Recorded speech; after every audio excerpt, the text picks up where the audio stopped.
N coverage ન્યૂઝમાં આપનું સ્વાગત છે। મુખ્યમંત્રી ભૂપેન્દ્ર પટેલના વરદ હસ્તે ગુજરાત સાહિત્ય અકાદમી ગાંધીનગરના નવા ઝવેરચંદ મેઘાણી ભવનનું લોકાર્પણ કરાયું। મુખ્યમંત્રી ભૂપેન્દ્રભાઈ પટેલના વરદ હસ્તે આંતરરાષ્ટ્રીય માતૃભાષા દિવસની પૂર્વ સંધ્યાએ આયોજિત માતૃભાષા મહોત્સવમાં ગુજરાત સાહિત્ય અકાદમીના નવા ઝવેરચંદ મેઘાણી ભવનનું સાંસ્કૃતિક પ્રવૃત્તિઓના મંત્રી મુળુભાઈ બેરા તથા અન્ય મહાનુભાવોની ઉપસ્થિતિમાં લોકાર્પણ કરવામાં આવ્યું હતું। આ અવસરે મુખ્યમંત્રીના હસ્તે ગુજરાત સાહિત્ય અકાદમીના નવા સંકલ્પ ઓડિયો બુક અને ઈ બુકનું લોકાર્પણ તેમજ નવલકથા, ટૂંકી વાર્તા, વિવેચન, આત્મકથા, લોક સાહિત્ય અને અનુવાદ ક્ષેત્રના શ્રેષ્ઠ પુસ્તકના વિજેતાઓને પારિતોષિક એનાયત કરવામાં આવ્યા હતા। મુખ્યમંત્રીએ જણાવ્યું હતું કે માનનીય વડાપ્રધાન નરેન્દ્રભાઈ મોદીએ હરહંમેશ વિકાસની સાથોસાથ આપણી વિરાસત અને સંસ્કૃતિને જાળવવાની હિમાયત કરી છે। તેમણે ગુજરાતી સાહિત્ય અને કલા વારસાને ઉજાગર કરવા માટે રાજ્ય સરકારની પ્રતિબદ્ધતા વ્યક્ત કરતા આજના ટેકનોલોજીના યુગમાં યુવા પેઢી સાહિત્ય તરફ આકર્ષવા માટે ગુજરાત સાહિત્ય અકાદમી દ્વારા કરવામાં આવી રહેલા પ્રયત્નોની સરાહના કરી હતી। વાગર્થાવિવ સંપૃક્તૌ વાગર્થ પ્રતિપત્તયે જગતઃ પિતરૌ વંદે પાર્વતી પરમેશ્વરૌ। अस्माकं सभागारे उपस्थिताः अस्माकं मार्गदर्शकाः संस्कृत्याः संरक्षकाः यशस्वी मुख्यमन्त्रिणः अद्य आमन्त्रणं स्वीकृत्य अत्र आगताः सन्ति। तेषाम् अहं पुनः पुनः प्रणामपूर्वकं स्वागतं करोमि। अस्माकं मन्त्रिवर्या मुळुभाई बेरा महाभागाः अतीव सरलाः। अस्माकं साहित्यकाराः जानन्ति यत् मुळुभाई बेरा अस्माकं प्रत्येक कार्यक्रमे उपस्थिताः सन्ति, ते प्रोत्साहकाः सन्ति, तेषामपि अहं स्वागतं करोमि। गांधीनगर नगरस्य महापौरः हितेशभाई मकवाणा महाभागाः अत्र उपस्थिताः सन्ति, तेषामपि अहं स्वागतं करोमि। सर्वकारे अस्माकं कल्चर सांस्कृतिक मन्त्रालये सचिव पदत्वेन आसीता अश्विनी कुमार महोदयाः अहं विशेष उल्लेखः करिष्यामि। कारणम् अश्विनी कुमारेण एव अस्माकं भवनस्य निर्माणाय अतीव परिश्रमः कृतवन्तः, तेषामपि अहं स्वागतं करोमि। वसावा महाभागाः सन्ति, मम अनुजः अकादम्याः महामात्र जयेन्द्रसिंह जादव महोदयाः अत्र उपस्थितः। नक्षत्रमण्डलः गुजराती भाषायाः सारस्वतः अत्र नामोल्लेखकरणीयाः पद्मश्री कुमारपाल देसाई महाभागाः सन्ति, विनोद जोशी महाभागाः अत्र अस्ति, बॉम्बेवाला सर 90 वर्षना बॉम्बेवाला साहेब छे, रजनी कुमार पंड्या अपना भीष्म पितामह, वार्ता सृष्टिना ध्रुव तारक मधु राय अमेरिका थी अहीं खास आव्या छे साहेब। अमेरिका में जे लिटररी सोसायटी चाले छे एना अध्यक्ष आशीष देसाई। आशीष भाई आपनु स्वागत छे। हूँ बधाना ज नाम दई शकूं एम छूं, पण नक्षत्र मंडल आखू गुजराती साहित्यनु साहेब आपणे जेम कहीए छे ने वाइब्रंट में कि भारतनी जीडीपी ना 90% अहींया हाजर छे, तो गुजरातनी साहित्य सृष्टिना 90% अहींया हाजर छे। अने जे लोको नथी आव्या, खास करीने रघुवीरभाઈએ क्षमा मागी छे कारण के एमनी तबियत सारी नथी। जे लोको नथी आव्या ए बधाए बहु ज विनंती करी के साहेब अमने क्षमा करजो, अमारा मनमा उत्साह छे। साहेब આપણે માનનીય મુખ્યમંત્રી શ્રી માટે એટલા માટે તાલી પાડવાની છે કે સાહેબ તમે એક ભવન નથી બાંધ્યું, અમારા સપનાઓને સાકાર કર્યા છે। ગુજરાતીના સાહિત્યકારની ઈચ્છા હતી કે હું ગાંધીનગરમાં આવું તો ક્યાં બેસું, ક્યાં જઈને કોફી પીવું, કોની સાથે મારે સાહિત્યની ગોષ્ઠી કરવી હોય તો હું ક્યાં જાઉં। સાહેબ તમે 5 માળની એક ભવન આપીને ગુજરાતી સાહિત્ય ઉપર બહુ મોટો ઉપકાર કર્યો છે। આજનો દિવસ કોઈ સામાન્ય દિવસ નથી। તે દિવસે જ્યારે નર્મદે કહેલું કે હું કલમને ખોળે છું, તો સાહેબ આજે સાહિત્યકારોને પણ ગાંધીનગરમાં પોતાનું સરનામું મળ્યું છે અને એ માટે અમે આપના જીવનભર ઋણી રહેશું। મિત્રો, આપણા મુખ્યમંત્રી સાહેબ એટલા સરળ તો છે પણ કેવા મક્કમ છે. અને મારે આજે આપણે એમનું એ રીતે સન્માન કરવું છે. આ એક ભડનો માણસ, ઝવેરચંદ મેઘાણી જેને કહે ને, એકદમ મજબૂત, પહાડનું બાળક કેવું હોય મજબૂત, એવી મજબૂતાઈથી એમણે ગુજરાતી ભાષાને કમ્પલસરી કરી, ગુજરાતી ભાષાને ફરજિયાત કરી, આપણી માતૃભાષાનું ગૌરવ વધાર્યું. એટલા માટે આપણું એમના માટે સન્માન હોવું જોઈએ. આજે કુમારપાળભાઈ યશવંત મહેતા, એ પણ સાહેબ અમારા વરિષ્ઠ, કુમારપાળભાઈ આશીષભાઈ કાંતિ ગોર અને આખું પ્રતિનિધિ મંડળ કચ્છમાંથી આવ્યું છે સાહેબ. વિનોદભાઈ વાઇસ ચાન્સેલરો વતી અમીબેન ઉપાધ્યાય, કવિવર તુષાર શુક્લ, જયેન્દ્ર શેખડીવાળા, નવલકથાકાર કેશુભાઈ દેસાઈ, નિરંજન રાજ્યગુરુ, ભગવાનદાસ પટેલ, હું બધાના જ નામ દઈ શકું એમ છું, પણ સમય આપણો થોડો વિલંબથી શરૂ થયો છે એટલે ખાસ પુનઃ સ્વાગતમ કરોમી. અમારો સાહેબ આનંદ, અમે બધા શબ્દોના આમ શિલ્પી કહેવાઈએ, પણ મને પહેલી વખતે શબ્દો મળતા નથી કે આનંદ કેવી રીતે વ્યક્ત કરવો. આ કોઈ સામાન્ય ઘટના નથી. આપણે ભોપાલમાં જઈએ તો ભારત ભવન જોતા હતા, કેન્દ્રીય અકાદમીમાં જોઈએ તો બધી અકાદમીઓ ભેગી હતી, પણ ફૂલ એક સ્વતંત્ર બિલ્ડિંગ નહોતું. આપણે પણ અભિલેખાગાર ભવનમાં બેસતા હતા. 1992 થી આ ફાઇલ ચાલી અને પછી તો 21માં સાહેબે આવ્યા, સંકલ્પ કર્યો. અમે અગાઉ પણ 2-3 વખત પ્રયત્ન કર્યો, પણ આ એક સંકલ્પ બળથી આપણે આજે આખું ભવન ઊભું કરી શક્યા છીએ. એ માટે હું રાજ્ય સરકારનો ખૂબ ખૂબ આભાર માનું છું અને આપણી સમગ્ર સાહિત્યકારોની જે અમારી કમ્યુનિટી છે એના વતી સાહેબ આપનો ખૂબ ખૂબ ધન્યવાદ. નાનકડો અહેવાલ આપું, સાહેબ જાણે જ છે, પણ ગુજરાત સાહિત્ય અકાદમીએ ભારતમાં એક રેકોર્ડ સ્થાપ્યો છે. 365 દિવસમાં 300 કાર્યક્રમ.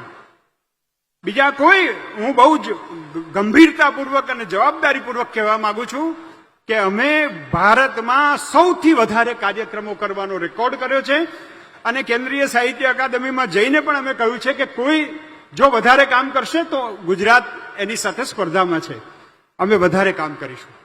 અમારું સાહેબ દર બીજા દિવસે એક પુસ્તક બહાર આવે છે. 365 દિવસમાં 150 પબ્લિકેશન થયા છે. હિન્દી અકાદમી, સંસ્કૃત અકાદમી, માનનીય વડાપ્રધાન નરેન્દ્રભાઈ મોદી સાહેબે, હું જ્યારે કલ્ચરલ સેક્રેટરી હતો ત્યારે એમને એક ઈચ્છા વ્યક્ત કરેલી કે ભાગ્યશ એવું થવું જોઈએ કે આખો કાર્યક્રમ સંસ્કૃતમાં હોય. સંસ્કૃતે એવ સ્વાગતમ, સંસ્કૃતે એવ નાટ્યમ, સંસ્કૃતે એવ ગરબા ગીતમ નૃત્યમ, અશેષમ કાર્યક્રમમ સંસ્કૃતસ્ય એવ ઇતિ ભાવ્યમ. એ એમનો સંકલ્પ હતો. એ અમે સાચો પાડ્યો એટલો નહીં, પણ એ પરંપરા ચાલુ રાખી. અને આ વર્ષે મુળુભાઈ સાહેબ, અમારે જાહેરમાં કહેવું જોઈએ કે શંકરાચાર્યનું નાટક મુળુભાઈ સાહેબ આખું બેસીને જોયું સંસ્કૃતમાં, અને એમનું જજમેન્ટ હતું કે મને કોઈ તકલીફ ના પડી સમજવામાં. આ સંસ્કૃત ભાષા જનભાષા બની શકે એમ છે. એ મુળુભાઈ સાહેબે સર્ટિફિકેટ આપ્યું કે મને ભાગ્યેશભાઈ એક સહેજ પણ તકલીફ ના પડી. એટલે સંસ્કૃત અકાદમી, ઉર્દુ અકાદમી, સાહેબ અમારા બોમ્બેવાળા સાહેબ અહીંયા છે, 90 વર્ષના આજીવન તપ કર્યું છે.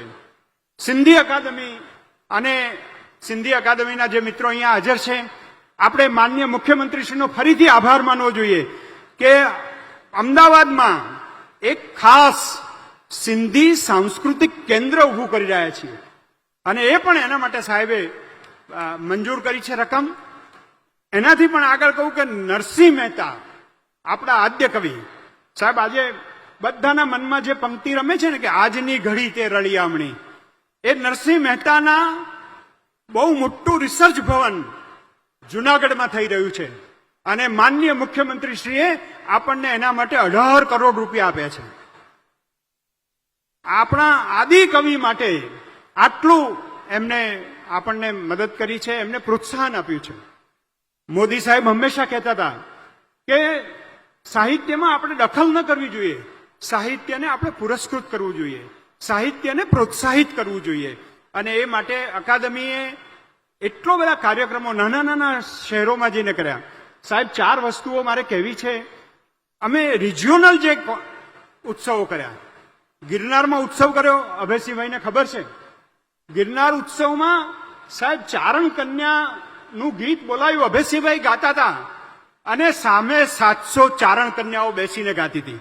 જુનાગઢની છોકરીઓ અને ચારણ કન્યા જે ગાયા, જે લોકો અમારા જેવા પહેલી વખત આવી રીતે આ માહોલમાં બેઠેલા બધાની આંખમાં આંસુ હતા. આવો ઇમ્પેક્ટ થયો. અમે કચ્છમાં ગયા, કચ્છી મહોત્સવ કર્યો. એક પણ વ્યક્તિ ગુજરાતીમાં ના બોલ્યો, અમે પણ કચ્છી ભાષામાં બોલ્યા. અને સાહેબ કચ્છી માડુને પોતાની ભાષા માટેનો જે પ્રેમ છે, આંસુ છલકાઈ ગયા. અમે 2 દિવસ પછી નીકળ્યા ને તો કચ્છીના બધા સાહિત્યકારો રડવા માંડ્યા કે આવું પહેલી વખત થયું. પછી અમે બનાસકાંઠા આવ્યા. બનાસકાંઠામાં સાહેબ પાલનપુરની જે તરસ હતી, કોઈ સાહિત્યનો કાર્યક્રમ આવો થયો નહોતો. 3,000 લોકો ચંદ્રકાંત બક્ષીનું નાટક જોવા આવે અને 800 લોકો પાછા જાય અને કોઈ પણ ઉહાપો વગર. પછી અમને ખબર પડી કે આપણે યુવાનો સાથે કનેક્ટ થઈ ગયા છે. સાહિત્ય અકાદમીનું નામ પડે એટલે યુવાનો આવે છે. અમે રામ લલ્લા આવવાના હતા. રામલલ્લાની પ્રતિસ્થાપના થવાની 22મી જાન્યુઆરીએ મોદી સાહેબ વિશ્વ વિજય એક એવી ક્ષણ કરવાના હતા. એના 4 દિવસ પહેલા અમે રામસભા કરી યુવાનોની અને 5,500 લોકો રામસભામાં, યુવાનો, માત્ર યુવાનો. મને લાગે છે કે એવરેજ એજ 35 થી 40 વર્ષની હતી. એવા યુવાનો વચ્ચે અમે રામસભા કરી. આવા અનેક કાર્યક્રમો કરવાથી અમને બહુ પ્રોત્સાહન મળ્યું છે. અને માનનીય મુખ્યમંત્રી શ્રી, મને ખબર છે કે આપણે જીએફએસયુમાં મળ્યા હતા ત્યારે સાહેબે કહેલું કે તમે ગામડે ગામડે જાઓ, નાના નાના શહેરમાં જાઓ. અમે શિહોરમાં ગયા, નવસારીમાં ગયા, બારડોલીમાં ગયા, બોડેલીમાં ગયા, નાના નાના ગામમાં કેશોદમાં ગયા. ત્યાં જઈને કવિઓને લઈને ગયા, સાહિત્યકારોને લઈને ગયા અને ત્યાં વાત કરી તો એક જાગૃતિ મળી. અને અમને એમ લાગ્યું કે ગુજરાતની સામાન્ય પ્રજાને સારા સાહિત્યની બહુ તરસ છે, એમને સાંભળવું છે. બધા કાર્યક્રમો અમદાવાદ, રાજકોટ, વડોદરા અને સુરતમાં જ થતા હતા. એની સામે અમે બી કેટેગરીના આપણા ટાઉન્સ છે એમાં પણ કર્યા અને સુરત, બરોડામાં બહુ જ મોટા કાર્યક્રમો કર્યા. તો આ એક એવી ઉર્જા સાથે અકાદમી કામ કરી રહી છે. બહુ જ કહેવાની ઈચ્છા થાય, પણ આપણે સાહેબના પણ આશીર્વાદ મેળવવાના છે. કાવ્ય સંગીત પણ માણવાનું છે. તમારે બધાને ભવન પણ જોવાનું છે. એટલે અમે સંગીતનો પણ કાર્યક્રમ રાખ્યો છે. પણ મને મોદી સાહેબ હંમેશા એવું કહેતા હતા, જ્યારે આપણે સ્વર્ણિમ જયંતિ ઉજવતા હતા ત્યારે મોદી સાહેબે એક સભા કરીને કહેલું કે આપણે જય જય ગરવી ગુજરાત તો ગાઈએ જ છીએ, પણ આપણા નવા કવિઓ શું કરશે? તુષારભાઈને ખબર છે, વિનોદભાઈને ખબર છે, બધા કવિઓ લખવા માંડ્યા. સાહેબ 1,000થી વધારે ગુજરાતના ગીતો થયા અને ગુજરાત ઉપર ગીતો લખ્યા. સાહેબ કહે કે મારે સ્વર્ણિમ ગુજરાતમાં ગુજરાત ઉપર બધા ગીતો લખે એવું કરવું છે. એક નર્મદ જય જય ગરવી ગુજરાત લખીને ગયો, એ પછી આપણને પણ કઈ ઉર્મિલતા તો આવવી જોઈએ ને. અને બધાએ લખી અને એના તો કેટલા પુસ્તકો થયા, કેટલા બધા આપણે એના એન્થોલોજીસ પ્રગટ કરી, કેટલા બધા ગીતો અને સંગીતમાં મળ્યા. આપણા સંગીતકારોએ બધે ગાઈ ઉઠ્યા. એટલે આજે મારે વધારે નથી કહેવું. આજે અમે 2 પ્રોજેક્ટ શરૂ કરવા જઈ રહ્યા છીએ, ઓડિયો બુક અને ઈ સાહિત્ય.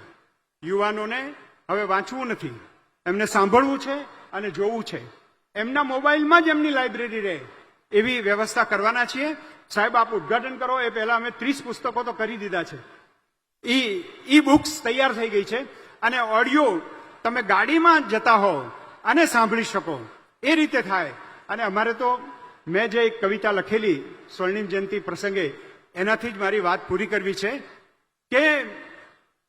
કે કમ્પ્યુટરમાં કૃષ્ણ નિહાળે, કમ્પ્યુટરમાં કૃષ્ણ નિહાળે, ગરબે અંબા રમતી, દેશ વિદેશે વેબસાઇટમાં ગુજરાતી વિસ્તરતી, સમૂહ જીવનમાં વહેંચે સૌને કેવા મીઠા સ્પંદન, અભિનંદન ગુજરાત તને અભિનંદન, ગુજરાતીના ગૌરવથી આ ધરા બની નંદનવન, ગુજરાતીના ગૌરવથી આ ધરા બની નંદનવન. Thank you very much. જય જય ગરવી ગુજરાત. આપ સૌ આવ્યા, આપને ખૂબ ખૂબ આભાર. હૃદયથી અમે આપ સૌનું સ્વાગત કરીએ છીએ. માનનીય મુખ્યમંત્રી શ્રી સાહેબનું વિશેષ સ્વાગતમ કરોમી. અમારા પ્રોત્સાહક છે, અમારા પરિવારના વડીલ છે અને એમને મળીએ એટલે એટલી બધી એનર્જી મળે છે. મુળુભાઈ સાહેબને તો બધા સાહિત્યકારો ઓળખે છે. આપણા દરેક કાર્યક્રમમાં અમારી સાથે. સાહેબ આપનું ફરીથી સ્વાગત કરું છું. અશ્વિની કુમાર સાહેબનું સ્વાગત કરું છું. મેયર સાહેબનું ખાસ સ્વાગત કરું છું કે સાહેબ આ ગાંધીનગરમાં અમારી સાહિત્યિક પ્રવૃત્તિઓને આપ પણ પ્રોત્સાહન આપતા રહેજો. ફરી એકવાર વડીલોને વંદન કરી વિરમું છું. જય જય ગરવી ગુજરાત. ધન્યવાદ, આભાર માનનીય શ્રી ઝા સાહેબ. આપે ગુજરાત સાહિત્ય અકાદમીની વૈવિધ્યપૂર્ણ જે પ્રવૃત્તિઓ છે એની આછેરી ઝલક આપવાની સાથે જ બહુ જ સૂચક એક વાક્ય મૂક્યું કે સાહિત્યકારોને પોતાનું સરનામું મળ્યું છે અને એ મેઘાણી ભવન, શ્રી ઝવેરચંદ મેઘાણી ભવન, એના આ લોકાર્પણના અવસરે હવે મંચ પર બિરાજમાન મહાનુભાવોનું આપણે સ્મૃતિભેટ અને પુસ્તકોથી સ્વાગત કરીશું.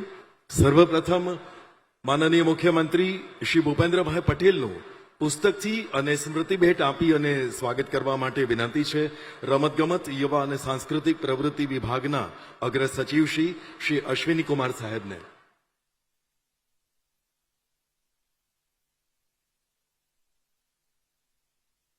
આ પ્રતિકૃતિ કેટલી સરસ મજાની છે, જે નૂતન ભવન લોકાર્પણ થયું.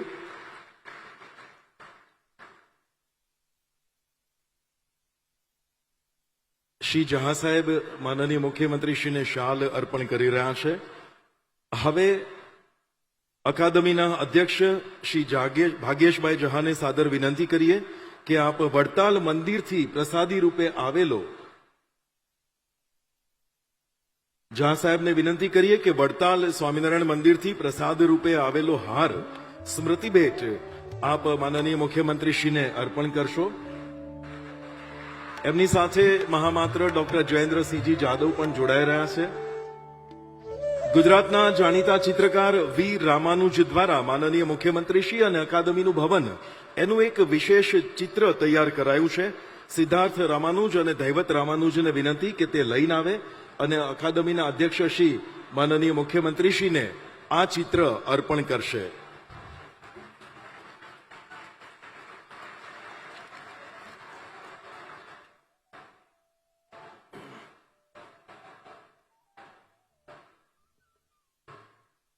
ધન્યવાદ, આભાર માનનીય મુખ્યમંત્રીશ્રી. હવે માનનીય મંત્રીશ્રી સાંસ્કૃતિક પ્રવૃત્તિઓ શ્રી મુળુભાઈ બેરાનું સ્વાગત કરવા માટે વિનંતી છે. મહામાત્ર શ્રી ગુજરાત સાહિત્ય અકાદમી ડોક્ટર જયેન્દ્રસિંહજી જાદવને કે આપ માનનીય મંત્રીશ્રીનું સ્વાગત કરશો. સ્મૃતિભેટ આપીને અને શાલ એમને અર્પણ કરીને પુસ્તક પણ માનનીય મંત્રીશ્રીને અર્પણ કરી અને એમનું સ્વાગત સંપન્ન થઈ રહ્યું છે. તાળીઓથી વધાવીએ આપણે. આ એવો અવસર છે જ્યારે આપણી માતૃભાષાનું મહિમાગાન થઈ રહ્યું છે. ગાંધીનગરના માનનીય મેયર શ્રી હિતેશભાઈ મકવાણાનું સ્વાગત કરવા વિનંતી છે. અભિલેખ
अन्य खबरों के लिए चैनल को सब्सक्राइब कीजिए।